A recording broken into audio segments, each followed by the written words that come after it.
Dear students, myself Mukunda Madhav Soikia and welcome to our YouTube channel. Today I am going to discuss about simple future tense. Let's start the video. মৰমৰ ছাত্ৰ ছাত্ৰীসকল, ইয়াৰ আগৰ video' কেইটাত আমি present tense আৰু past টেন্সৰ বিষয়ে আলোচনা কৰিছিলোঁ। আজি আমি সিম্পল ফিউচাৰ টেন্সৰ বিষয়ে আলোচনা কৰিম। আহাচোন চাওঁ আমি সিম্পল ফিউচাৰ টেন্স কেনেকুৱা ধৰণৰ বাক্যবোৰত ব্যৱহাৰ কৰা হয়। সিম্পল ফিউচাৰ টেন্স ভৱিষ্যতে কোনো এটা কাম সাধাৰণভাৱে হ'ব বা কৰিব বুজাবলৈ সিম্পল ফিউচাৰ টেন্স ব্যৱহাৰ কৰা হয়। ছাত্ৰ ছাত্ৰীসকল, ভৱিষ্যতে কোনো এটা কাম সাধাৰণভাৱে হ'ব বা কৰিব বুজাব লাগিব। কোনো সময়ৰ উল্লেখ থাকিব নালাগিব। কিমান সময় চলিব কামটো, কিমান সময়ৰ পৰা কিমান সময়লৈকে চলিব, এনেকুৱা ধৰণৰ কোনো কথা উল্লেখ নাথাকিব। জাষ্ট সাধাৰণভাৱে কামটো হ'ব বুজাব তেনেকুৱা ধৰণৰ বাক্যবোৰতেই সিম্পল ফিউচাৰ টেন্স ব্যৱহাৰ কৰা হয়। যেনে কোনবোৰ বাক্য হ'ব? খাম, যাম, কৰিব, ল'ব, গাব, এনেকৈ ব আৰু ম যিবোৰ বাক্যত আমি ব্যৱহাৰ কৰোঁ সাধাৰণতে অসমীয়াত, সেইবোৰ বাক্যই আমি ইংৰাজীত সিম্পল ফিউচাৰ টেন্সত ব্যৱহাৰ কৰোঁ। এতিয়া সিম্পল ফিউচাৰ টেন্সৰ ষ্ট্ৰাকচাৰটো আমি চাওঁচোন। Subject plus shall will plus main verb, verb 1 বুলি ক'ব পাৰা, প্লাছ অবজেক্ট। ইয়াত লাগিব ছাবজেক্ট। সকলোৱে জানা ছাবজেক্টটো টেন্সৰ অতি গুৰুত্বপূৰ্ণ বস্তু। ছাবজেক্ট লাগিবই। ছাবজেক্ট নহ'লে কোনো এটা বাক্য আমি বনাব নোৱাৰোঁ। Subject plus shall will, shall নাইবা উইল, চেল কেতিয়া হয়, উইল কেতিয়া হয় মই ক'ম। তাৰপিছত মেইন ভাৰ্ব, মেইন ভাৰ্বটো প্ৰেজেণ্ট ফৰ্মতেই থাকিব, ভাৰ্ব লিষ্টৰ 1 নম্বৰ ফৰ্মতেই থাকিব, সেইবাবে ভাৰ্ব 1 বুলিও কোৱা হয়। প্লাছ অবজেক্ট, এটা অবজেক্ট দৰকাৰ হ'ব। এতিয়া আমি বাক্য এটা বনাবলৈ চেষ্টা কৰিম ষ্ট্ৰাকচাৰ মতে। আই, ছাবজেক্ট লৈছোঁ আই, চেল ডু দ্য ৱৰ্ক। ডুটো ইয়াত মেইন ভাৰ্ব, ভাৰ্ব লিষ্টৰ প্ৰথম ফৰ্মটোতে আছে ডু, আৰু দ্য ৱৰ্কটো অবজেক্ট। মই কামটো কৰিম। কেতিয়া কৰিম ইয়াত কোৱা নাই, মই কামটো কৰিম, বা কিমান সময় কৰিম সেইটোও কোৱা নাই, সেইবাবে এইটো সাধাৰণভাৱে কৈছোঁ আমি মই কামটো কৰিম। কি কামো কোৱা নাই, সাধাৰণভাৱে কাম এটা কৰিম বুলি কৈছোঁ। আৰু এটা বাক্য আমি বনাইছোঁ, উই চেল চিট টুগেডাৰ। আমি একেলগে বহিম। আমি একেলগে, গোটেইকেইজন একেলগে বহিম। হয়তো চিনেমা চাবলৈ যাম বা বিয়া খাবলৈ যাম, ক'ৰবাত যাম আৰু একেলগে বহিম বুলি আমি ফ্ৰেণ্ডকেইজনে পাতিছোঁ জাষ্ট। এতিয়া চেল কেতিয়া ব্যৱহাৰ কৰা হয়, উইল কেতিয়া ব্যৱহাৰ কৰা হয়, মই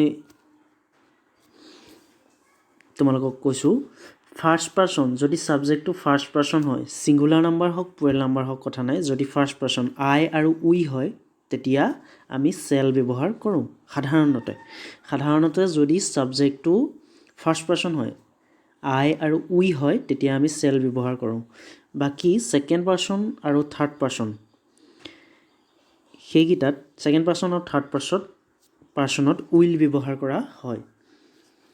ছাত্ৰ ছাত্ৰীসকলে চাবাচোন, যদি আই চেল ডু দ্য ৱৰ্কটোৰ ঠাইত হি হ'লহেঁতেন, ছাবজেক্টটো যদি হি ব্যৱহাৰ কৰিলোহেঁতেন, আমি হি ব্যৱহাৰ কৰিলোহেঁতেন, তেতিয়া আমি চেল ব্যৱহাৰ নকৰি উইল ব্যৱহাৰ কৰিলোহেঁতেন।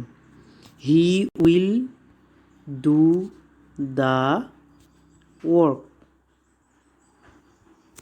ছাত্ৰ ছাত্ৰীসকলে নিশ্চয় বুজি পাইছা। ছাবজেক্টটো যদি ফাৰ্ষ্ট পাৰ্চন, ছিংগুলাৰ বা প্লুৰেল যিয়ে নহওক, তেতিয়া আমি চেল ব্যৱহাৰ কৰোঁ সাধাৰণতে, আৰু ছাবজেক্টটো যদি ছেকেণ্ড পাৰ্চন বা থাৰ্ড পাৰ্চন হয় তেতিয়া আমি উইল ব্যৱহাৰ কৰোঁ। ছাত্ৰ ছাত্ৰীসকলে বুজি পাইছা। এতিয়া আমি চাম, কেতিয়াবা কিন্তু এনেকুৱা ধৰণৰ কিছুমান বাক্য আছে যিবোৰ বাক্যত আমি ফাৰ্ষ্ট পাৰ্চনতো উইল ব্যৱহাৰ কৰোঁ। কেনেকুৱা ধৰণৰ বাক্যবোৰ?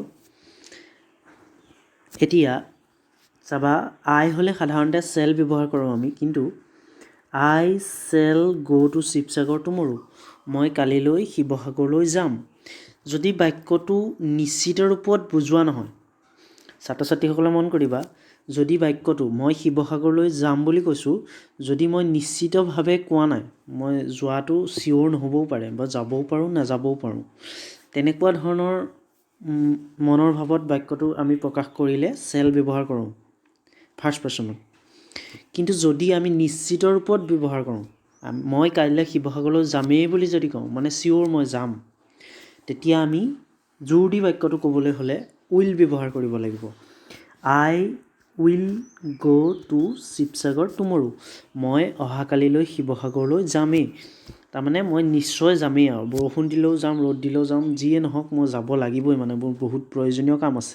গতিকে এনেকুৱা ধৰণৰ নিশ্চিত ৰূপত যদি আমি কওঁ, তেতিয়া ফাৰ্ষ্ট পাৰ্চন ছিংগুলাৰ নাম্বাৰ আৰু প্লুৰেল নাম্বাৰটো আমি উইল ব্যৱহাৰ কৰোঁ। কিন্তু সাধাৰণতে আমি ফাৰ্ষ্ট পাৰ্চন ছিংগুলাৰ নাম্বাৰ আৰু প্লুৰেল নাম্বাৰত চেল ব্যৱহাৰ কৰোঁ। ছাত্ৰ ছাত্ৰীসকলে মনত ৰাখিবা, আমি এতিয়া এইটোৱেই মনত ৰাখিব লাগিব যে আই আৰু উই হ'লে চেল ব্যৱহাৰ কৰা হয়, বাকী সকলোতে উইল ব্যৱহাৰ কৰা হয়। ছাত্ৰ ছাত্ৰীসকলে এইটো কথা মনত ৰাখিবলৈ চেষ্টা কৰিবা। আমাৰ ছাত্ৰ ছাত্ৰীসকলৰ বেছিকৈ চেল আৰু উইল ব্যৱহাৰ কৰোঁতেই ভুল হোৱা দেখিবলৈ পোৱা যায়। গতিকে চেল কেতিয়া ব্যৱহাৰ কৰা হয় আৰু উইল কেতিয়া ব্যৱহাৰ কৰা হয় ভালদৰে মনত ৰাখিবলৈ চেষ্টা কৰিবা। আকৌ এবাৰ মনত মই ৰখাবলৈ চেষ্টা কৰিছোঁ, মই কৈ দিবলৈ চেষ্টা কৰিছোঁ। যদি ছাবজেক্টটো ফাৰ্ষ্ট পাৰ্চন ছিংগুলাৰ বা প্লুৰেল, মানে আই আৰু উই হয়, তেতিয়া আমি চেল ব্যৱহাৰ কৰোঁ। আৰু ছাবজেক্টটো যদি ছেকেণ্ড পাৰ্চন আৰু থাৰ্ড পাৰ্চন হয়, তেতিয়া আমি উইল ব্যৱহাৰ কৰোঁ। নিশ্চিত ৰূপত ক'লে কথাটো বেলেগ হয়, সেইটো উইল ব্যৱহাৰ কৰোঁ।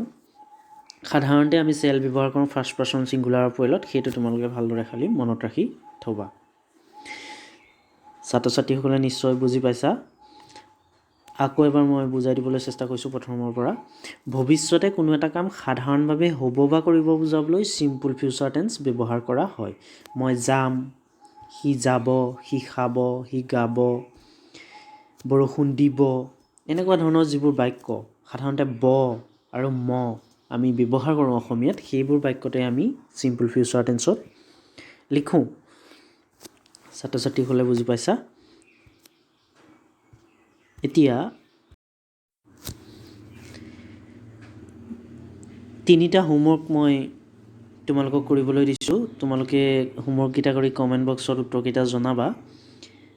হোমৱৰ্ককেইটা মই কৈ দিছোঁ। 1 নম্বৰটো, if she pass the examination, sorry the দুটা ব্যৱহাৰ কৰিলোঁ, মই এটা কাটি দিছোঁ।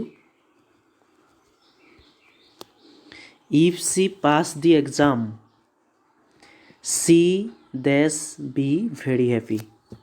If she pass the exam, she does be very happy. Simple future টেন্সৰে বাক্য। তোমালোকে ভালদৰে বাক্যটো পঢ়ি উত্তৰকেইটা কৰিবলৈ চেষ্টা কৰিবা। I does go' to Mumbai next week. They does play football in the evening. এই বাক্যকেইটা তোমালোকে উত্তৰকেইটা কৰি কমেণ্ট বক্সত জনাবা। অহাকালিলৈ মই ফিউচাৰ কণ্টিনিউৱাছ টেন্স কেনেকুৱা ধৰণৰ বাক্যবোৰত ব্যৱহাৰ কৰা হয় ক'বলৈ চেষ্টা কৰিম। ফিউচাৰ কণ্টিনিউৱাছ টেন্সৰ বিষয়ে কোৱাৰ পিছত মই ফিউচাৰ পাৰফেক্ট আৰু ফিউচাৰ পাৰফেক্ট কণ্টিনিউৱাছ দুয়োটা টেন্স একেটা ভিডিঅ'তেই বনাম, কাৰণ ফিউচাৰ পাৰফেক্ট আৰু ফিউচাৰ পাৰফেক্ট কণ্টিনিউৱাছ এই টেন্স দুটা আমাৰ বিশেষ প্ৰয়োজন নহয়। আমাক চিম্পুল ফিউচাৰ আৰু ফিউচাৰ কণ্টিনিউৱাছলৈকে টেন্স আমি ভালদৰে জানিলেই হৈ যায়। তথাপিও মই ফিউচাৰ পাৰফেক্ট আৰু ফিউচাৰ পাৰফেক্ট কণ্টিনিউৱাছটো তোমালোকক কৈ দিবলৈ চেষ্টা কৰিম কেতিয়া ব্যৱহাৰ কৰা হয়। নিশ্চয় তোমালোকে ভিডিঅ'বোৰ চাবা।